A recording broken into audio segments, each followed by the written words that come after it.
তোমাদেরকে দেখাতে নিয়ে আসলাম আমাদের ছাদে পিকনিকের আয়োজন চলতেছে।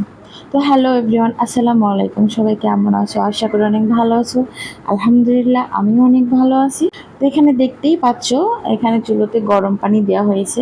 আলু সেদ্ধ অলরেডি হয়ে গেছে, এখন গরম পানি হবে, এটা তরকারিতে দেওয়া হবে রান্নাতে। আজকের মেনুটা হচ্ছে বগুড়ার আলুঘাটি। বেস্ট, একদম বগুড়ার আলুঘাটি বেস্ট, ভাইরাল একটা খাবার।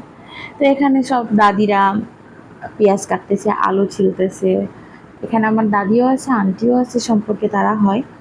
ছাদে অনেক প্রচুর রোদ ছিল, তাই এখানে একটু বসার ব্যবস্থা করা হয়েছে। হালকা প্রচণ্ড গরম রোদ আজকে, আবার কালকের দিনটা ভালো ছিল, আজকে আবার সেম অবস্থা হয়ে গিয়েছে।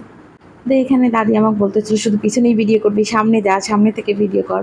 কিন্তু এত রোদ ছিল, আমার কিছুই ভালো লাগতেছিল না যে সামনে যে ভিডিও করবো, রোদ লাগবে, মাথা ঘুরে, বিরক্তিকর। আর এখানে নুসু, আমার নুসু মানে আমার সিটটা আমার সাথেই থাকবে সারাক্ষণ, আমার পিছে পিছে ঘুরবে। ওর নাম নুসু রাখছে আমার আম্মু, কথা বলে না তার জন্য। তো ও আমার পিছে পিছেই থাকবে সারাক্ষণ। থেকে সকাল থেকে আমি কিচ্ছু খাই নাই, আমার আম্মু খাইতে বলতেছে, এখন 11টা বাজে, তারপরেও খাওয়ার কোনো মানে রুচি নাই, সকালে খাইতেই ইচ্ছা করে না। আমার জন্য একটু হালকা খাবার নিয়ে আসতে গেছে।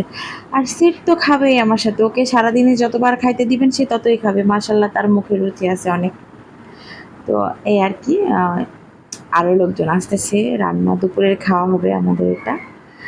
এদিকে দাদি বলতেছে সামনে যা, সামনে থেকে ভিডিও করা, মানে বকা দিচ্ছে, পিছনেই তুলবি, পিছনেই তুলবি, এরকম বলতেছে। আমি বলতেছি হ্যাঁ, রোদে আমার মাথা ঘুরতেছে, কিসের ভিডিও করব। আর এইদিকে আমার সেই টাইম ফুলের গাছের ফুলগুলো ফুটে গিয়েছে, গাছগুলো মারা গিয়েছিল, আবার হয়ে গেছে ইনশাল্লাহ, আলহামদুলিল্লাহ। এই দাদি আবার আমাকে হাই বলতেছে, হাই। সে অনেক মজার মানুষ।